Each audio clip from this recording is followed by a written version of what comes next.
दोस्तों आज हम आपको लेकर चलते हैं उत्तर प्रदेश के एक ऐसे शहर की सैर पर जो न सिर्फ इतिहास और संस्कृति का खजाना है बल्कि अपनी औद्योगिक चमक और व्यापारिक रौनक के लिए भी दुनिया भर में मशहूर है। ये है मुरादाबाद, जिसे प्यार से पीतल नगरी भी कहा जाता है। गंगा की सहायक नदी रामगंगा के किनारे बसा मुरादाबाद उत्तर प्रदेश का एक ऐसा जिला है जो मेहनत, कारोबार और ऐतिहासिक धरोहरों का अनोखा संगम है। ये शहर न सिर्फ भारत के औद्योगिक नक्शे पर एक चमकता सितारा है बल्कि संस्कृति, शिक्षा और पर्यटन का भी एक बड़ा केंद्र माना जाता है। तो चलिए मुरादाबाद की गलियों, बाजारों और इतिहास की सैर पर निकलते हैं और उसके हर रंग को करीब से देखते हैं। मुरादाबाद उत्तर प्रदेश के पश्चिमी हिस्से में मुरादाबाद मंडल का प्रशासनिक मुख्यालय है, जो समुद्र तल से करीब 198 मीटर की ऊंचाई पर बसा है। ये शहर दिल्ली से 167 किलोमीटर और लखनऊ से 344 किलोमीटर की दूरी पर रामगंगा नदी के किनारे पर स्थित है। इसकी भौगोलिक स्थिति की बात की जाए तो इसे बहुत खास बनाती है, क्योंकि ये उत्तर में बिजनौर, दक्षिण में बदायूं, पूर्व में रामपुर और पश्चिम में ज्योतिबा फुले नगर यानी अमरोहा से घिरा हुआ है। मुरादाबाद नेशनल हाईवे 24 पर बसा है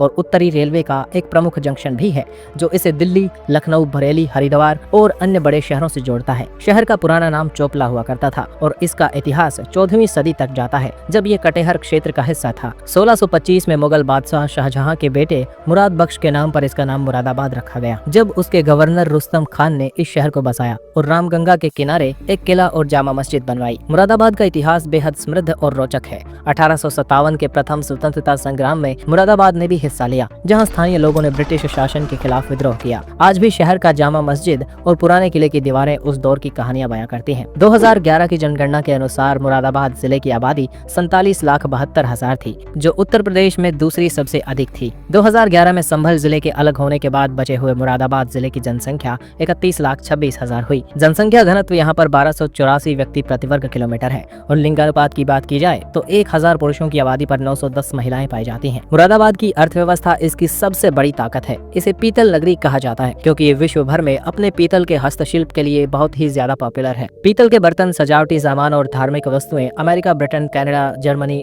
और मध्य पूर्व जैसे देशों में निर्यात होती है। मुरादाबाद का पीतल शिल्प भौगोलिक संकेत यानी जीआई टैग प्राप्त है और उत्तर प्रदेश सरकार के एक जिला एक उत्पाद यानी ODOP कार्यक्रम के तहत इसे बढ़ावा भी दिया जाता है। इसके अलावा शहर में एल्यूमिनियम, स्टील और लोहे के उद्योग भी फल फूल रहे हैं। मुरादाबाद में एक एक्सपोर्ट प्रमोशनल इंडस्ट्रियल पार्क यानी EPIP और स्पेशल इकोनॉमिक जोन यानी SEZ है, जो वैश्विक व्यापार को बढ़ावा देता है। ग्रामीण क्षेत्रों में कृषि भी महत्वपूर्ण है, जहां गेहूं, चावल, गन्ना और दालें उगाई जाती हैं। शिक्षा के क्षेत्र में मुरादाबाद उत्तर प्रदेश के अग्रणी शहरों में से एक माना जाता है। इस जिले में होली, दिवाली, ईद और मुहर्रम जैसे त्योहार बड़े ही उत्साह से मनाए जाते हैं। स्थानीय व्यंजनों में चाट, समोसे और मिठाइयाँ यहाँ पर खास हैं। सिद्धपीठ, काली माता मंदिर, श्री कामेश्वरनाथ मंदिर और मनोकामना मंदिर जैसे धार्मिक स्थल भक्तों को आकर्षित करते हैं। पर्यटन के लिहाज से मुरादाबाद में बहुत कुछ है। जामा मस्जिद जो 1632 में बनी थी, मुगल स्थापत्य कला का एक शानदार नमूना है। लालबाग और दीवान बाजार जैसे क्षेत्र शहर की पुरानी रौनक को दर्शाते हैं। न्यू मुरादाबाद में बने मल्टी स्टोरी टावर आधुनिकता की मिसाल है।